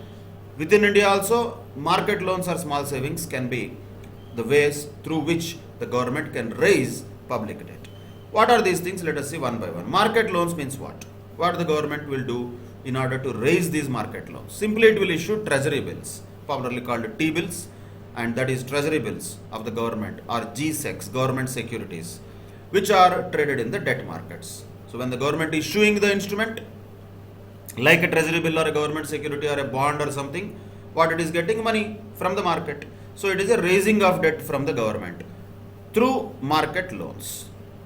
Second way of raising loans of the government is through small savings. Lot of things through this small savings also will be part of public borrowing. Lot of post office savings that happen in India, or other things like national savings certificates which are purchased by many people in India, public provident fund. These are all examples of small savings. That is a source of public borrowings for government of India also, and they are not something which are supposed to be bought or sold in the market, and they are not negotiable. Somebody who deposits in a post office by purchasing a national savings certificate, or deposits into a public provident fund scheme in a bank or a post office, that is also part of small savings. And who will get all this money that people deposit? Government, naturally. Post office is still government, it is not yet a corporation in India. So whatever the money that people of India, lakhs of crores of rupees actually, that they have deposited in the post offices, who uses them? Who uses all that money? Government of India uses that. That is the debt of government, that is public debt of the government. That is coming not by a deliberate separate issue of any instruments, but from public savings which are done by the people, and that is the public borrowing of the government. That is another way of taking loans from within the country, we can say. Then other way of things like borrowing from the public through sale of bonds and securities. What is the problem with that? Government itself is borrowing money from public, means in other words market loans if it is going for. What is the problem with that? That will curtail the aggregate demand in the economy, whether it is through sale of bonds or securities. What happens with that? Money from the market is sucked out, no? That means money availability with the people is taken out. Money is flowing from people to the government through this public debt issued by the government. Naturally, when the disposable money that is available with the people is reduced, because of that, aggregate demand in the economy will be also reduced. Once again, not so suggestible in countries like India, where we are struggling to actually increase our economic activity. We don't want to reduce our aggregate demand, we want to increase that. But if at all we reach to a stage where the aggregate demand is too high, then the borrowing from the government, borrowing of the government from the public through sale of bonds and securities is going to happen.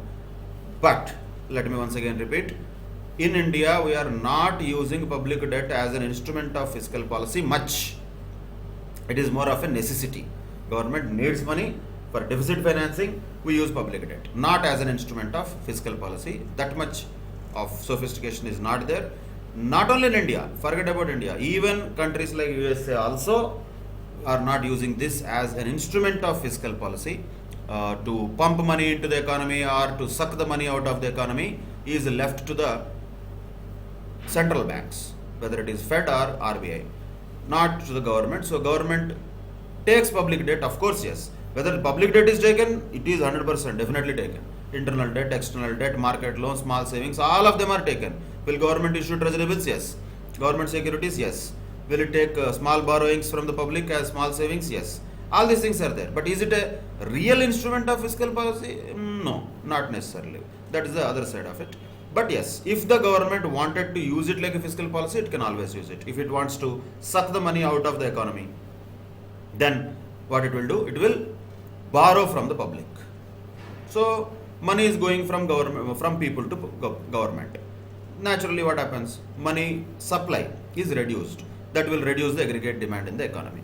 On the other side, repayment of debt by the government increases the availability of the money with the people in the economy, and naturally that increases the aggregate demand. So when the government is supposed to repay the debts, when a recession happens, when depression happens, when aggregate demand is less and it wants to increase it, how it can increase it? By making more money available with the people. That is when government repays the debt and makes more money available with the people so that it increases their purchasing power and aggregate demand. But when the government thinks that money supply is in excess in the country and it is causing inflation, then it will try to suck that money out of the economy by issuing its certificates like treasury bills or government securities, bonds, etc., so that money supply is reduced in the economy and aggregate demand in the economy also reduces simultaneously along with that. So that is how public debt can act as an instrument of fiscal policy. Once again, as a conclusion, once again I am repeating, it is not the case actually that happens. As a measure of fiscal policy, government does everything what we discussed here, but as a matter of necessity, not as a matter of policy. So that is the reality of it. But theoretically, yes, government can use public debt as an instrument of fiscal policy. Now look at this recent report in July 2020, how the India's debt to GDP ratio is almost going to 87.6%, and maybe by the end of 2021, in other words March 2021, by that time our debt GDP ratio might be almost 88%. 88% debt GDP ratio means if we are manufacturing or producing 100 rupees in a year, our debt itself, debt is not per year, it is accumulated debt. It is not a flow concept, debt is a stock concept, right? So this is the amount of debt that we are supposed to repay ultimately, that is 88% of it. If we get 100 rupees in a year and we have a loan of 88 rupees outstanding, imagine, of course we are not going to repay it at all, that's a different story. Imagine if we have decided to repay the entire loan in one shot, which we will never do, only just a pure imagination, which means only 12% of our GDP we can eat. That is not enough for the entire country, for sure. So that's a danger signal, simply speaking. Okay, what is correct, what is the exact percentage of loan to GDP or debt to GDP which is supposed to be there, I am not getting into that. America has much higher debt to GDP than this. Japan has too much debt to GDP than any other country. China also has more than 100% debt to GDP. So it's okay. It's not that other countries do not have. India is the only country which is fallen into debt trap or something like that. But the point is repayment capacity. Repayment capacity will be also curtailed every year. When your debt increases so much, what happens? Out of the 100 rupees that you actually earn, so much of money has to be used for one, repayment of some portion of the debt, and mostly interest on this debt. Interest on this debt has to be repaid. That becomes a burden. Naturally, that reduces our ability to spend on the government expenditure, whether it is in the form of capital expenditure or current expenditure or transfer payments. So that will reduce the welfare of the society. We are not in a position to develop on the infrastructure projects because the funds available with us are lesser. Though government announces big things, we are supposed to spend 100 lakh crores of rupees. 100 lakh crores. If you listen to that amount itself, that is fantastic. 100 lakh crores of rupees on infrastructure projects we are supposed to spend in the next 5 years, it seems. Not even 2 lakhs crores, 3 lakhs crores is released in each budget. If we really count in that way, it may take some almost 60 years to reach this target. But we have a target of 5 years only, 6 years only. So these all numbers are big things we talk about in the budget speeches and television interviews and press conferences. That is a different story. Reality on the ground with numbers which are available in front of us is a different story. So what is the debt, how it has increased, if you can just see, though it has nothing to do with the academics, general understanding purposes about the debt position of India. It was around 60 lakh crores approximately in the year, say financial year 2012. Now almost it has reached to around 147 lakh crores in the year 2020. So more than doubled. more than doubled in the past 8 years, our total debt. So, debt GDP ratio will not double. Why? Because our GDP is also increasing, na? Denominator is also increasing. So, debt GDP ratio earlier was around 67%. Now it has reached to 72.2%. But now look at the situation because of Corona and all. Because this is pre-Corona, 147 is pre-Corona. Because of coronavirus and all the other problems governments are facing, reduction of GDP is happening, denominator is reducing, means debt to GDP ratio will go high, and debt is required because of more support required to the many people in this country and state governments. Because of that, this might reach to, as per this report, 170 lakh crores. 170 lakh crores of debt we might end up with by the end of 2021 March. That is a possibility that economists are predicting or projecting or forecasting. So that is a problem, or we can say the big situation that is there in front of the Indian economy. Of course, we don't have to worry about all that. Government has to take care of that. We hope it will take care of that. But still, government debt or public debt is an important instrument of the fiscal policy as per theoretical things, but in reality it is a big burden on the government. Not only Indian government, any government in the world almost has this debt burden, almost squeezing their revenues towards the repayment or servicing of that debt. That is a worldwide phenomena. Only difference is some governments have the better credit rating, others do not have. So when this debt burden increases, our credit rating also gets reduced. That gives a bigger problem to us because we have to borrow funds at higher rates, and that will cause more burden to us. Again, it's a vicious circle. Once you fall into that, there is no coming out of it easily. Of course, eventually we will come out of anything or any problem, but it will take a lot of time. That is the nature of debt as a instrument of fiscal policy, and on the other side of the coin, it is a burden on the economy also. So if it is managed well, it is a good thing. If it is not managed well, the same thing is dangerous. We know that even in a simple organization, leverage, if you say financial leverage, nobody can say financial leverage is good or bad. Financial leverage is good to some extent. That can enhance the shareholders' wealth. But if that is more and more debt in an organization, that is dangerous. It all depends upon how the finance manager well balances the proportion of the debt in a capital structure of a organization. Same way, government has to manage the proportion of its debt for efficient functioning of an economy. So that is the importance of public debt, is one of the aspects of instruments of fiscal policy. Now, moving on to the last instrument of fiscal policy, that is budget. Is it also an instrument of fiscal policy? Yes. Government budget is widely used as a policy tool. Once again, only two things, either to stimulate or contract. We want to increase aggregate demand or reduce aggregate demand. One of them only any policy will be directed towards. So either to stimulate or contract aggregate demand. Budget has been widely used as a policy tool also. What is budget? It is simply statement of revenues earned from taxes and other sources which are rare, and expenditures made by the nation's government in a year. In general, budget, union budget in India is presented for a year. What it represents is a statement of revenues earned by the government from taxes and other sources, and expenditures made by the government in a particular year.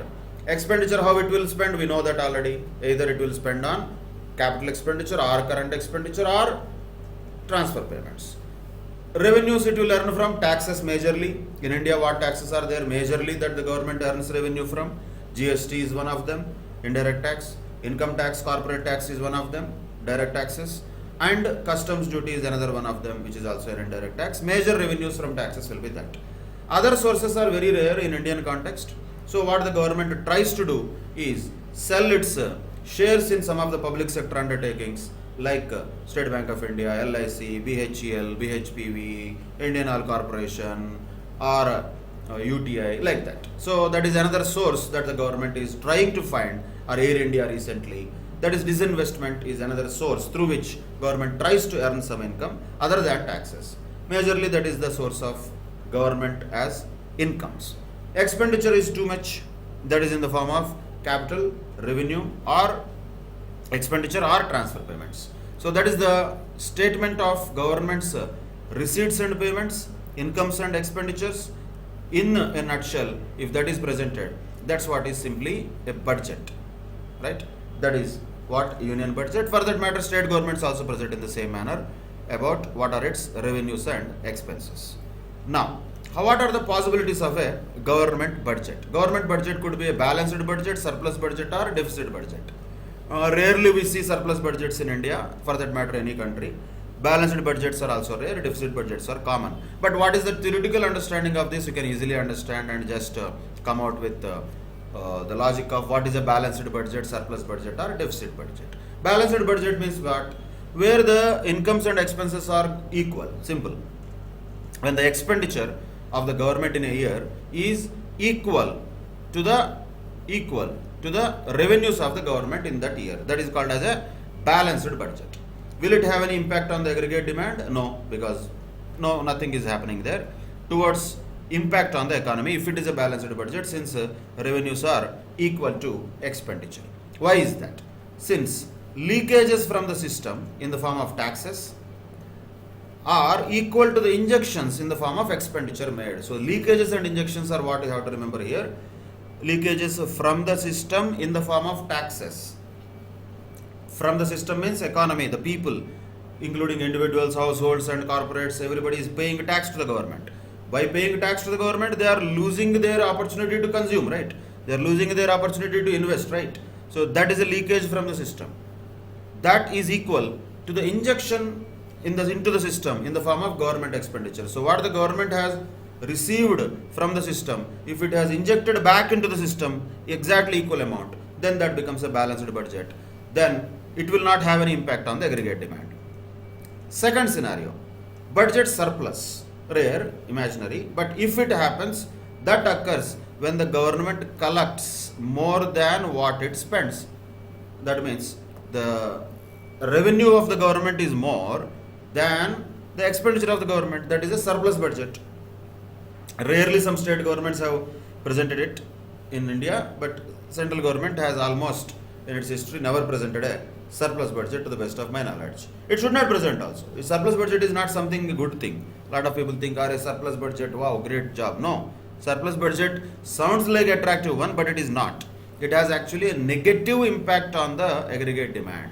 It will reduce the aggregate demand. Why? Because the leakages in the form of taxes are more than injections. So government is sucking the money out of the country, out of the economy, and it is pumping the money lesser than what it has sucked. That means leakages are more than injections into the system. That will have a reduction of the aggregate demand. Government can only do this only when already the economy is at a very peak level, boom level, and high levels of inflation are existing. Then only better the government will do this, which we never face normally in developing countries like India. So surplus budget is something very strange to us, and we should not hope for it also, because that is not good thing for us. It is going to dampen the growth. So it is not good, particularly speaking. Looks good, sounds good, but it is actually not good for economy. So what is good for an economy? Developing country particularly, deficit budget is good, wherein the government expenditure in a year is greater than the tax revenue. So expenditure of government should be greater than the tax revenue. Naturally that results in a deficit budget. That has a positive net effect on the aggregate demand, and that will boost the economy, that will generate some kind of growth into the economy and economic activity. Why is that? Because injections into the system are more than leakages. Injections into the system are in the form of expenditure. Leakages from the system are in the form of tax payments by the people. So when injections into the system are more than leakages, then that is a good thing. That will cause aggregate demand to go up. However, there are so many other things that we have to observe in real life. Imagine if the government expenditure is higher than the tax revenue, but if it is happening only because of interest payments, if it is happening not because of government expenditure in the form of capital expenditure or current expenditure or transfer payments, if it is happening only because of interest payments as it is happening in India, is it also good? Is it having a positive net impact on the aggregate demand? Unfortunately, no. Why? Because most of these interest payments will not be injected into our system only. They are paid to international debt providers to us who have provided loans to us. That means external debt repayment and external debt service is a big amount of expenditure that the government spends, and that will not be actually added into the Indian economy, because of which, though it looks like the government expenditure is greater than tax revenue, resulting in deficit budget, it might not be actually adding value to the aggregate demand as it's supposed to have in theoretical terms. So many practical issues will be there in this. Once we read the budgets, understand the budgets, not at this level, at least later on, when you understand the economic activities and various things in a more, I would say, objective and constructive manner, then if you read the budgets continuously, if you understand the budgets and analyze them, then you can see all the effects that are supposed to happen positively are not happening, majorly because of the big debt burden of our country. That is definitely an unfortunate situation, but that is reality. So deficit budget is common, deficit budget is good, deficit budget is going to have a positive net effect on the aggregate demand theoretically, because injections are more than leakages. But reality in India is that other side. It is having positive impact on aggregate demand, but not as much as it should have, because the injections are not coming to us, the people, they are going to somebody else. So the problem is there. Government expenditure is not completely spent on to the people of India, within India. So a lot of other things happen. So government expenditure in the form of imports, if it is more, government expenditure in the form of buying some, let us say, Rafale jets is more. That all expenditure is not going to be injected into our economy. It is going to be injected into France economy. How it will help us? It will not help us, our economy or aggregate demand to go up. So naturally, there should be some arrangement which the government tries to make, which it has made also, so that most of the projects or most of the defense equipments which it procures so far will be made in India only in future, so that injections actually happen to us than to some other country. Like that, various other dynamics will be there in this. But theoretically speaking, budget is an instrument of fiscal policy. A balanced budget will not have any impact on the aggregate demand. Surplus budget will reduce the aggregate demand. It have a negative impact on aggregate demand.